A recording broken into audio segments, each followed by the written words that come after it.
Hello, coucou mes belles lumières, j'espère que vous allez bien. On se retrouve aujourd'hui pour votre guidance du week-end avec les énergies que l'on va découvrir, faites avec l'oracle thérapeutique d'auto-guérison de Ina Segal. Attendez, je vous le remontre parce que vous allez me dire, je sais pas, il est trop beau, mais de qui c'est? Voilà, guidance divine pour une transformation intuitive de l'âme.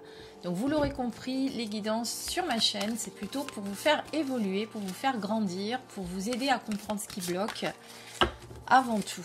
Alors, on va tirer 3 cartes. Comme vous pouvez le voir, nous avons trois emplacements ici. Tiens, bah d'ailleurs, la première déjà qui vient de sortir. Ensuite, je vous ferai choisir la carte que vous souhaitez. Et puis je vous délivrerai votre message. Alors on laisse venir les cartes. Si jamais ça ne vient pas, ça saute pas, on ira les chercher. De temps en temps, il faut un petit peu les aider. Hop, en voilà une autre qui a sauté. Je l'ai. Ah bah il y en a 2, tiens, voilà. 1 et 2. Comme ça, nous avons nos 3 cartes. Alors vous allez tout d'abord inspirez profondément, vous connectez à votre âme, votre partie divine, votre temple intérieur, appelez-le comme vous voulez, votre guide aussi intérieur, si vous souhaitez. Et on va découvrir votre message du week-end avec les énergies. Donc, on sera le week-end du 11 et du 12 février 2020. Je vais vous prendre les petits objets que j'ai à côté de moi. Donc, il y a une petite fleur de vie. Voilà, je vous mets une petite fleur de vie.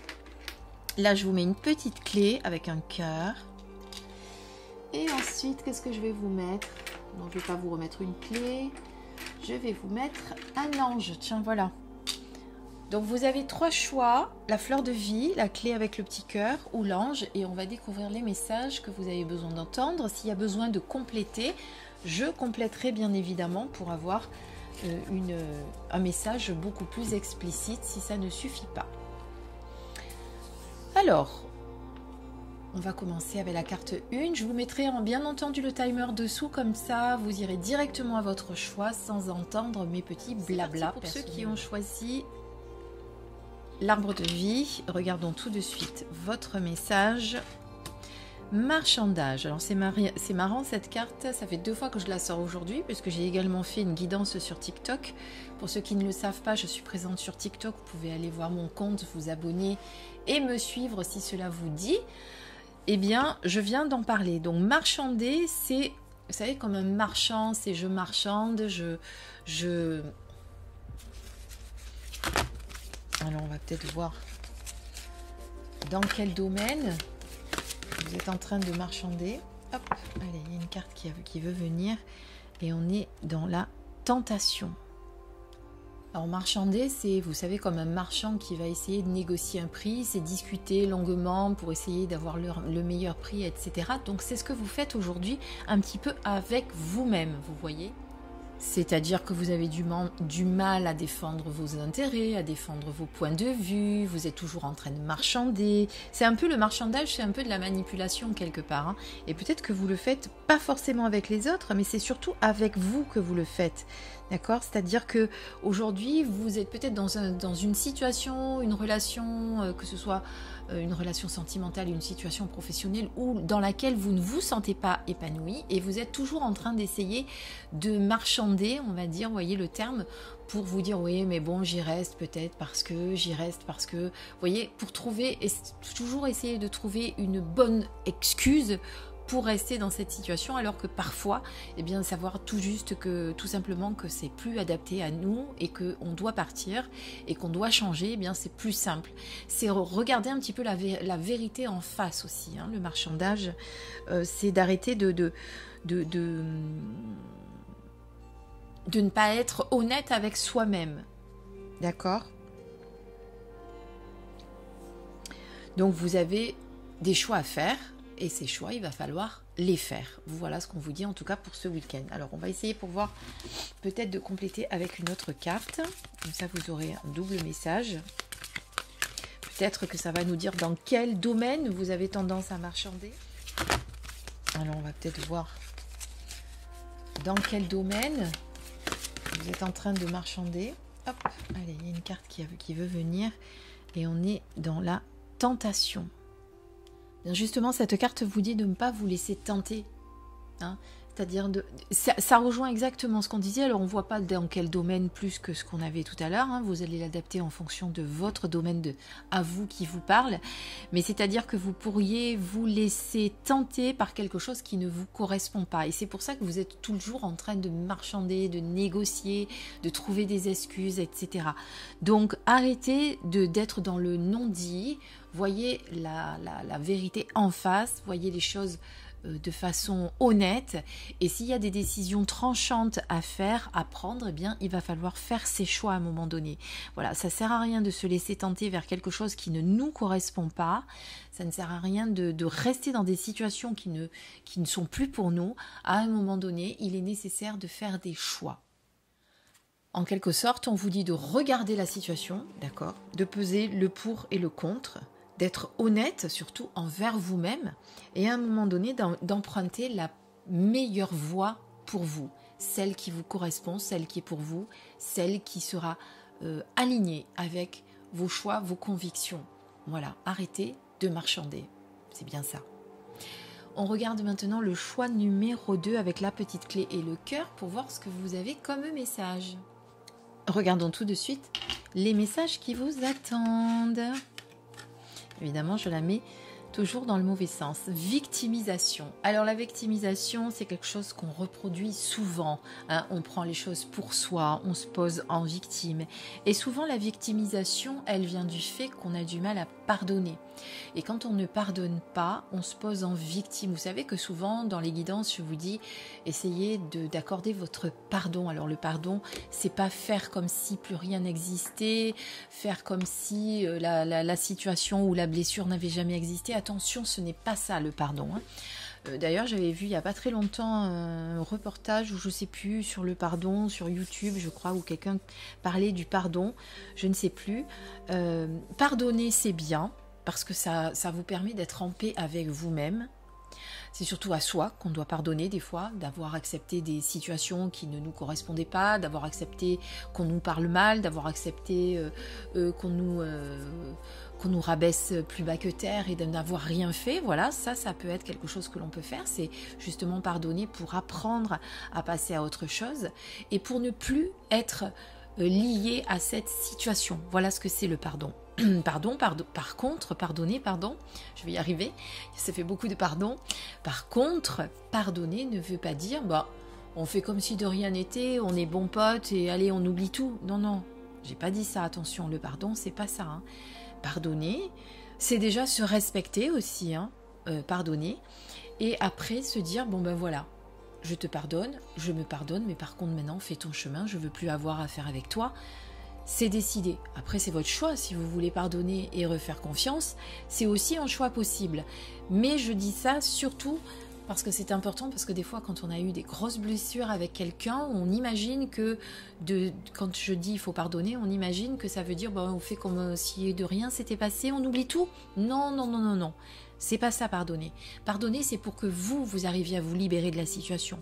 Pour ne plus que vous posiez justement en victime. Parce que c'est vous qui vous posez en victime, c'est pas les autres. D'accord ? Parce qu'effectivement, on peut nous faire du mal, c'est certain.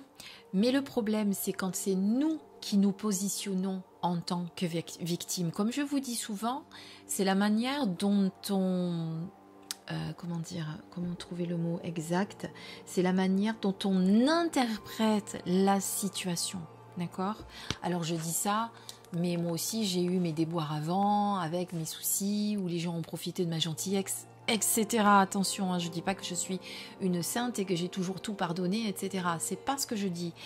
Mais c'est pour vous aider à comprendre ce qui se passe, quel est le cheminement que vous devez faire pour arriver à ne plus vous positionner en victime.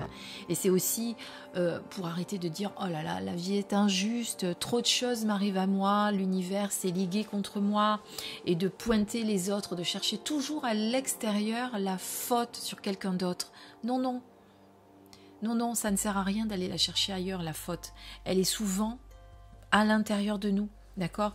Je ne suis pas assez bien, personne ne se soucie de moi. personne ne pense à moi, personne ne m'appelle pour avoir des nouvelles, voilà. Et là, on se victimise, on se met en position de victime. Vous savez qu'on a tous de temps en temps le rôle, un coup on est le bourreau, un coup on est la victime, etc. Donc arrêtez de vous connecter à cet archétype de la victime. Donc ça peut vous empêcher justement d'évoluer, parce que vous allez dramatiser toutes les situations en vous positionnant comme tel, et en plus ça va vous inciter à juger les autres, voyez. Donc on sort de cet état de victime, c'est très important. Et justement pour sortir de cet état de victime, eh bien il va falloir vous reconnecter à votre pouvoir intérieur, à votre souveraineté. Et à ce moment-là, vous allez pouvoir vous réaffirmer sans colère, sans violence, et vous allez oublier cet archétype de la victime. Voilà.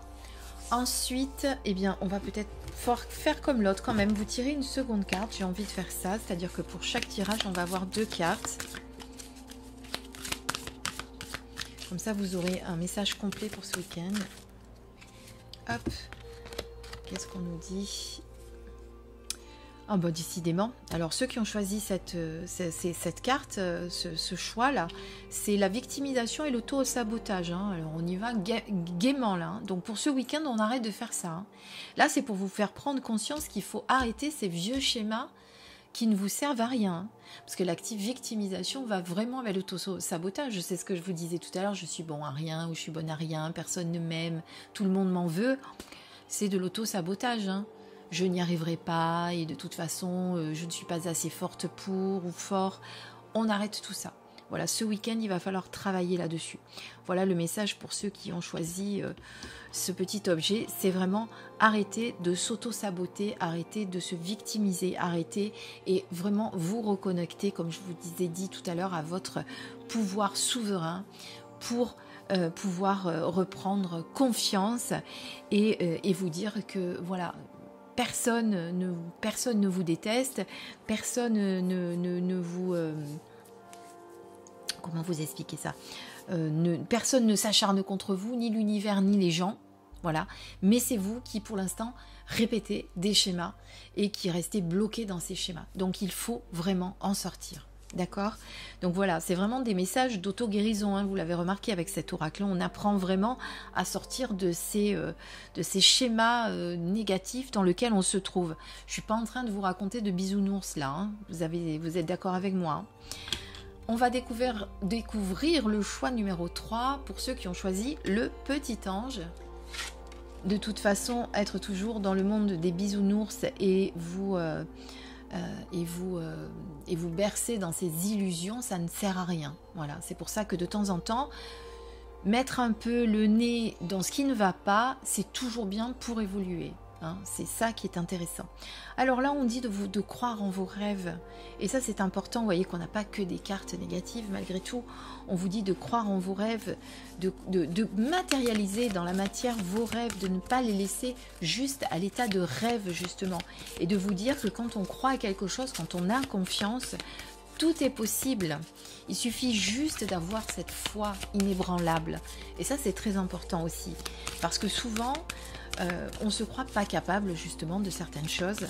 On se dit oh c'est juste un rêve qui ne pourra jamais se réaliser. Ben, c'est sûr que si vous partez déjà comme ça, il ne se réalisera pas. Hein. Donc il faut déjà positiver là-dessus et se dire que tout est possible, que tous les champs des rêves sont possibles. Je vais tirer une deuxième carte pour qu'on y voit un petit peu plus clair bien sûr. Et puis sur le plan plus terre à terre, ça peut être aussi de faire attention à vos rêves que vous avez en ce moment. Alors je ne sais pas vous, mais moi je rêve souvent en ce moment. J'ai beaucoup de rêves dans la nuit qui me... Là, ça fait 15 jours, 3 semaines. Alors, je ne sais pas si c'était à cause des énergies de cette pleine lune. D'habitude, je ne suis pas forcément sensible à tout ça. Alors, oui, c'est certain que quand il y a la pleine lune, il y a plein de choses qui se passent, etc. Mais, vous voyez ce que je veux dire ? Mais, à un moment donné, il faut aussi... se dire que c'est pas toujours les énergies extérieures aussi. Peut-être qu'il y a des choses qui nous tracassent quand on rêve et qu'on a besoin de rêver pour guérir certaines choses aussi. Hein, c'est important. Voilà ce que je voulais vous dire. Excusez-moi parce que j'ai été coupée par un message qui m'a interpellée que je reçois en même temps sur le téléphone. Donc là, on vous dit de faire tomber les masques. Il est temps de ne plus être dans le déni, de montrer la véritable personne que vous êtes, de ne plus, de ne pas, comment vous dire, de montrer votre véritable moi. Voilà, on tombe les masques, on arrête de mettre une carapace pour se protéger, pour faire comme si on n'était pas cette personne-là, pour plaire aux autres, pour faire comme si, voilà, pour pas les blesser, on va mettre un masque. Pour pas blesser les gens, on va pas leur dire réellement ce qu'on pense. Pour ne pas blesser les gens, on va se mettre des masques. Vous voyez ce que je veux dire? Donc quelque part, on met cette carapace et on s'empêche, en tout cas, on empêche les autres de voir notre véritable lumière, ce qu'on dégage réellement. N'ayez pas peur d'être jugé. Laissez les gens vous juger, c'est pas grave. Mais par-dessus tout, ce qui est important, c'est de montrer son véritable être, ce que nous sommes réellement. Ça sert à rien de faire semblant d'être quelqu'un d'autre. Ça sert à rien d'essayer de se fondre dans le décor comme si, voilà, pour plaire aux autres. On s'en fiche. Eh bien, on est différent, on est différente, on a des idées différentes, on a des envies différentes. Eh bien, on laisse tout ça s'exprimer et peu importe ce que les autres en penseront. Voilà. Donc, reprenez confiance en vous et n'ayez pas peur vraiment de montrer la belle personne que vous êtes, d'accord? Prenez conscience vraiment de cette belle personne que vous êtes à l'intérieur. Ça, c'est très, très important. Incarnez simplement la personne que vous êtes, sans faux semblant, d'accord? On s'en fiche de savoir pourquoi vous voulez, pourquoi les autres vont peut-être pas pourquoi les autres vont peut-être pas accepter tel que vous êtes. Vous acceptez tel que vous êtes, d'accord? Pourquoi vous redoutez d'ailleurs de vous montrer tel que vous êtes? Qu'est-ce que c'est qui vous fait peur? Est-ce que c'est le peur du jugement? Est-ce que c'est peur de perdre ses amis? Est-ce que c'est peur de laisser passer certaines opportunités? C'est ça qui est intéressant aussi de savoir pourquoi on ne veut pas se montrer réellement tel que l'on est. Et là, je vais vous laisser y réfléchir et y travailler dessus. Et on pourra y revenir si vous le souhaitez. Voilà en tout cas les 3 messages pour chacun des objets que vous avez choisis. J'espère que ça vous parle, j'espère que ça va vous aider à comprendre certaines choses, d'accord, et à comprendre aussi nos modes de fonctionnement. C'est important de travailler sur ces parts d'ombre, hein. Voilà, on n'a pas que une belle lumière en nous, on a aussi nos parts d'ombre parce qu'on est humain et parce qu'on a des schémas répétitifs, des croyances, une éducation qui a fait que nous sommes la personne que nous sommes. Mais tout ça, on peut le changer, hein. C'est pas juste, on peut pas, même si c'est très, très profondément ancré parfois en nous, on a la possibilité de changer et de changer tout ça pour devenir une meilleure version de nous-mêmes, justement. Même si j'aime pas forcément cette phrase parce que tout le monde l'a dit. Alors, je l'aime beaucoup cette phrase, mais tout le monde l'a dit dans tous les sens, donc des fois ça m'énerve un petit peu. Mais quelque part, c'est ça, hein. Devenir la meilleure version de soi-même, c'est arriver à guérir de ses blessures pour laisser briller cette belle lumière que nous sommes. Voilà, j'espère que cette guidance vous a plu, chère lumière. Je vous dis à très très vite pour une prochaine vidéo. Je vous embrasse très très fort.